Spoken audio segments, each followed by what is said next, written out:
How's it, everybody? Welcome to Exponential Africa, where we are exploring cutting-edge innovations and exponential technologies that are transforming the continent and the world. I'm Mann, your host for today. Today, we're going to be diving into one of the most transformative exponential technologies of our time, artificial intelligence. And this acceleration of AI technology is not just fast-paced, it's exponential. So from healthcare, education, agriculture to finance, AI is set to disrupt every industry as we know it. And the big question is, what does it mean for Africa? And how can we harness this powerful tool that is now, in our fingertips? So joining us today, we've got Dr. Mark Nasila, who is a Singularity faculty member. He's the Chief Data and Analytics Officer at F&B. He's also a well-established speaker, speaking around the world. And now he is recently a published author, having just released his new book called African Artificial Intelligence. So let me welcome Mark to the stage. Mark, great to be with you. Thank you so much, Mick. I'm really excited to be here and looking forward to our conversation. Awesome. So, you just had the book launch a few nights ago. The book is selling out across South Africa. It was really an exciting book launch with some amazing thought leaders discussing different areas of AI. You want to tell us a little bit what was your inspiration for writing African Artificial Intelligence, and what's the central thesis of the book?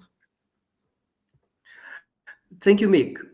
First of all, it's been an overwhelming week after the launch of the book. I think one thing that came out was this collective unity and interest in the role of AI in redefining the future. And every individual we've seen from the response is interested in contributing towards making artificial intelligence work for Africa and redefine its future.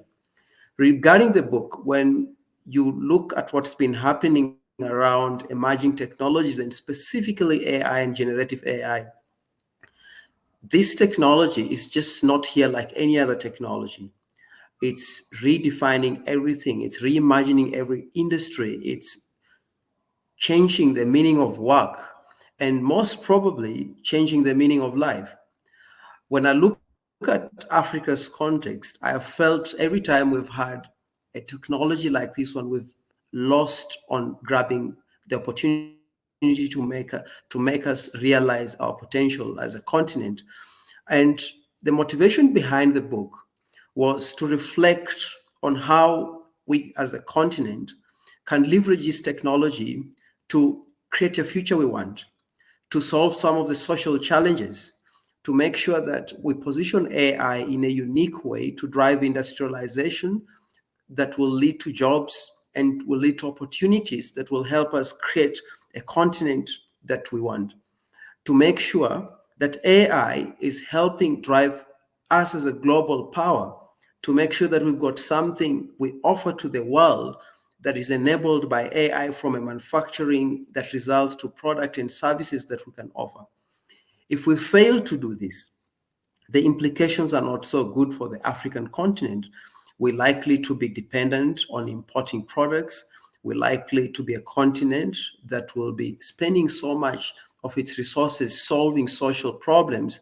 We're likely to be a continent that will, from a sovereignty perspective, will be very powerless because we are actually not producing anything. And this is not very good for the next generation. So the book is about how we strategize. I've touched on a lot of industries where we feel we can grab opportunities to help us spearhead the Africa agenda. I love it. It's totally aligned with what we're trying to do at Singularity South Africa. Is how do we future-proof Africa so that we can actually lead the way during this technological transformation rather than chase this tail of disruption. And what I really love about this book that you've launched is that I remember chatting to you a couple of years ago at the gym, at Gold's Gym, and you're like just discussing the ideas. You've been writing a bunch of these articles, and you've really been thinking about this African identity And now we are 3 years later, and the book's out, and you've completed this vision, and you've started this new journey by putting out this work. So well done. It's really amazing. Well, thank you. Thank you so much, Mick. And let me tell you, when we were together in San Francisco in 2018, 2019, and Peter Diamandis talks about an abundant future. And it started planting the ideas because technology is here, it's maturing at a fast rate. At Singularity, we talk about the role of emerging technologies in creating this future that is desirable for everyone. But it's one thing to talk about it, the how part is very difficult. And the motivation behind that is actually identifying opportunities that will make us create this future we want, to make us think about it, provide hope to the African continent, because most of the time we're lagging behind. And AI is well placed to take us there across all sectors, as you talked about the energy industry, the health sector, the education sector. But most importantly, must be done in a unique way, which is the identity of how AI will actually revolutionize the African continent. Yeah, so I think just touching on a bit on that, what are some of the challenges you think that we face in Africa to achieve this compared to the rest of the world? Do we have enough compute power? Is there enough data? How do we make it distinctly an African context using the AI? Make the biggest overarching challenge is setting up strategies that work for Africa. We need well-crafted strategies that will identify the correct opportunities that will result to products and services that are needed to make sure that AI works for Africa. There are other challenges. We don't have big economies, and therefore our strategies should be limited or structured around low budgets, or making sure that we make less mistakes. Early adopters like America, China made a lot of mistakes during the experimentation, but they are far ahead today. We need to make less mistakes because we don't have a lot of resources, so that we can get to make AI work sooner. But literacy is another area where we need to think about. For us to make AI to work, we need to make sure society understands what AI is, its limitations, ethics and responsible requirements that come with it, technology, as well as driving change. Because for AI to work, it has to be integrated so that we can have new ways of working. Also, we need the right leadership, because leaders make decisions, they drive strategies, and therefore it will be a challenge if all leaders are not equipped with skills around executing AI decisions within their own capacity. Beyond that, we've got infrastructure challenges. A lot of organizations up to today do not actually have the computing power to process data. Data is the fuel for AI, and in some use cases, you need this data to be streamed almost in real time, because decisions require real-time decisions, and the amount of computing power we need here is a lot. But last but not least, data itself is a challenge. Africa has not spent a lot of time preparing and collecting the data required for various use cases. And we've seen the likes of Lapa AI obviously do a lot of work around language models in the African context. And the key is that if AI does not have context in the African setting, then it loses trust.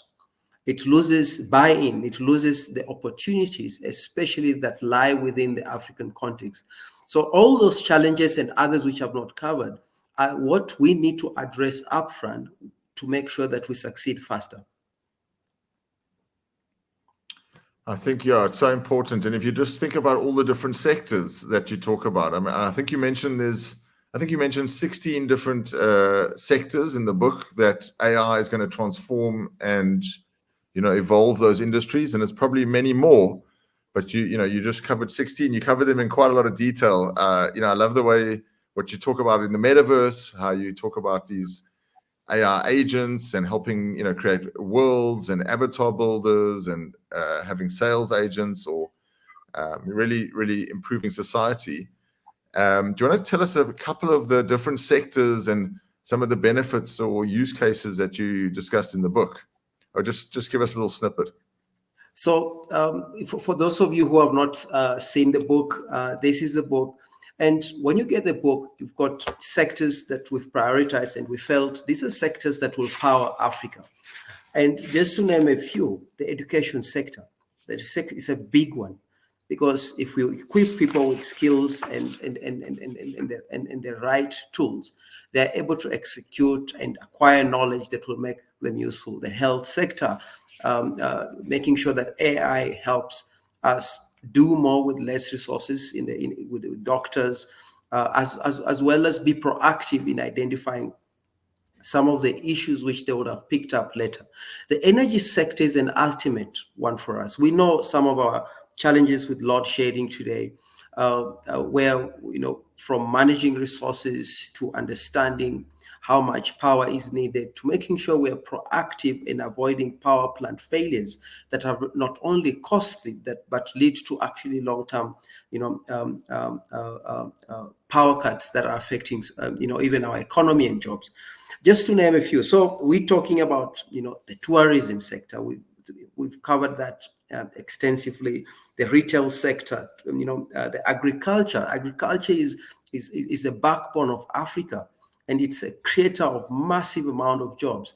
If we get it right with AI there, we become a superpower in supplying products and services to the world, but also creating jobs and driving industrialization. Smart cities. Think about that. Smart cities and social good. Not only do we have a big opportunity to leverage AI to modernize our cities and make sure we digitize experiences for citizenry, but we also now have an opportunity to solve social challenges we've had, to reduce poverty, to make sure that education is accessible to education and good health are accessible to everyone, because doctors can use technology to become more effective. They can use it to become more efficient. We can come up with innovations that help solve some of these challenges. Then we know very well we've got a big challenge with crime in Africa. And crime erodes trust globally. AI is at the center of equipping our law enforcement in making sure we are not only safe, but we are a desirable continent to do business with. This and other sectors, including journalism, financial services, are ripe for AI, and we're going to make sure we make it AI work for those sectors. And I mean, large language models and this acceleration of this technology is just, going at this exponential rate. And it's been out for about 2 years now. Are we too late in Africa? Have we missed the boat, or is it still early days? It's still early days globally, Mick, and I'll tell you why. One thing we've learned is that when ChatGPT and all large language models came about 18 months ago, there was so much hype and promise. But one thing we realize is that there is beyond to creating value than just the models themselves, because we have to think about processes, we have to think about data. We talked about data in the African setting. We have to think about skills and driving transformation. For us to realize value from all these capabilities, we have to make sure we set ourselves up so that we can succeed. We've seen a lot of administrative benefits, but the groundbreaking innovations that will set up the world are still progressing slowly. So we're not so far off. But my worry is that as much as the Western world, as well as the Middle East and Asia, are accelerating, they're doing it faster. They're developing technologies that we will depend on. America is driving research and development and creating platforms that will drive people leveraging them to develop AI solutions. While China is executing faster, we need to identify how do we create our own identity and set ourselves up to be a global player. But we are well set with capabilities that can help us to do that.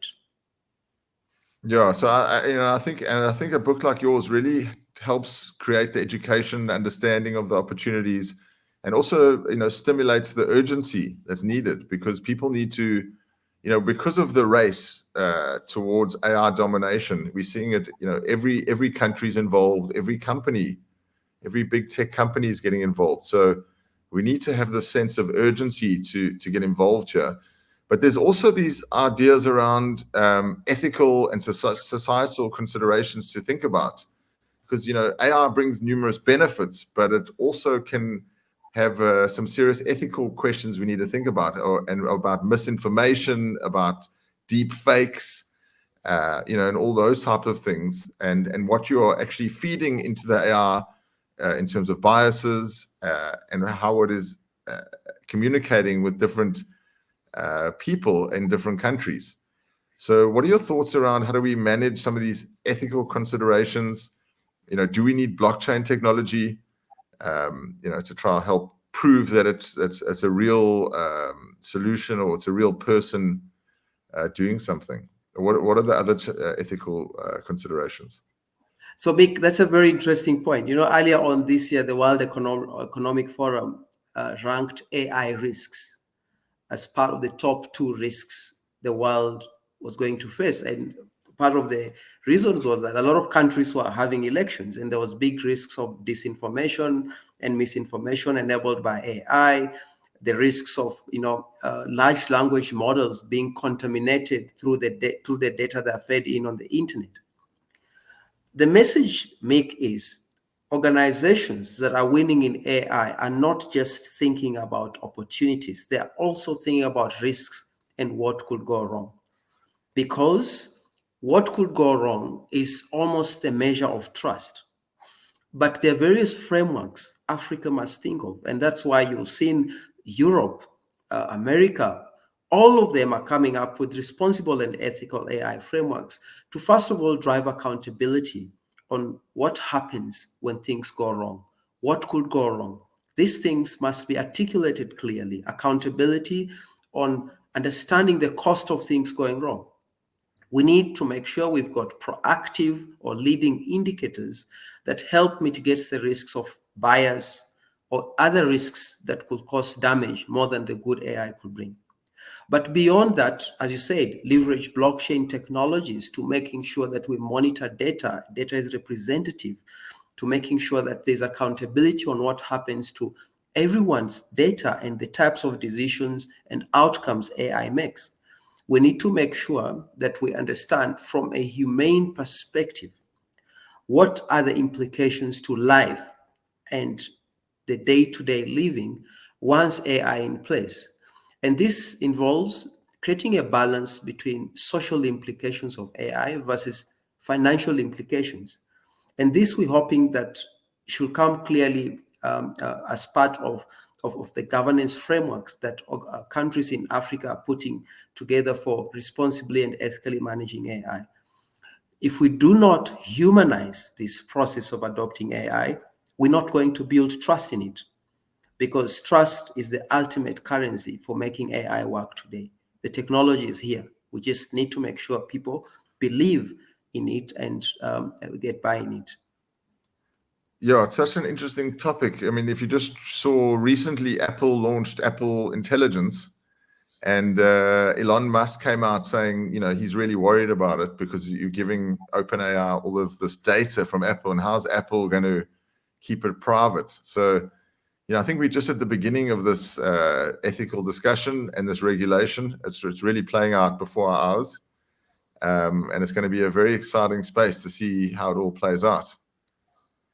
Exactly, Mick. And if you look at some of the concerns, our data, the data we talk about it's not just numerical figures. It represents people's lives, what they do every single day.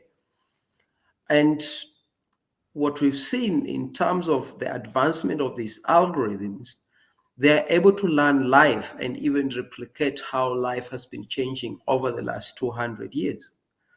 And it's not something that you just feed into an algorithm, because the user of the data decides what they will do with it. And it's important that we've got guardrails. And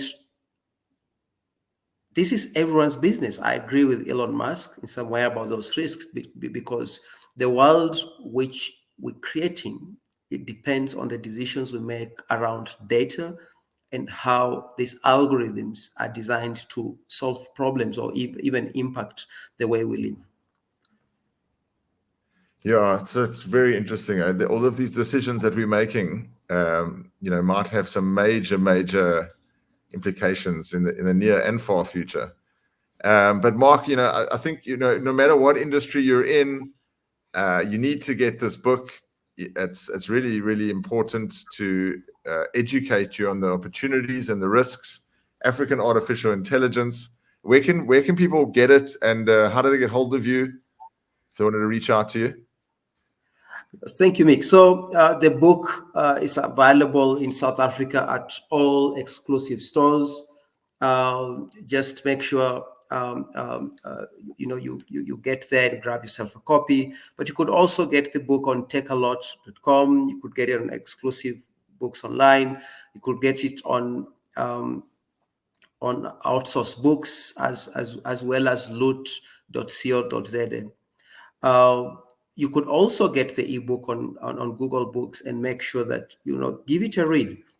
As Mick said, every single industry is being reimagined, and you don't want to miss out on the change that's already happening. We've written this book to accommodate everyone. It's not a technical book. It's a book that will equip you with understanding how AI works, the role of AI in your industry, and the thinking should apply across all other industries that we've possibly not covered in detail. But make sure you grab a copy to make sure AI works for you. Love it. Thanks so much, Mark. And we'll see you soon. We're looking forward to seeing you at the Singularity South Africa Summit taking place in October 20th to 22nd. Thanks for joining us here today, Mark. Thank you so much, Mick. And this was very exciting conversation. I look forward to seeing you at the Singularity Summit. I'm very excited. And please, for those of you who have not got your tickets, this is an opportunity of a lifetime. I look forward to seeing you there. Awesome. We look forward to seeing you. And thanks everybody for watching. I hope you enjoyed that episode. Make sure to like and subscribe. Give us a comment or two. We'll see you on the next Exponential Africa episode. Stay warm, keep safe, and keep smiling. Cheers.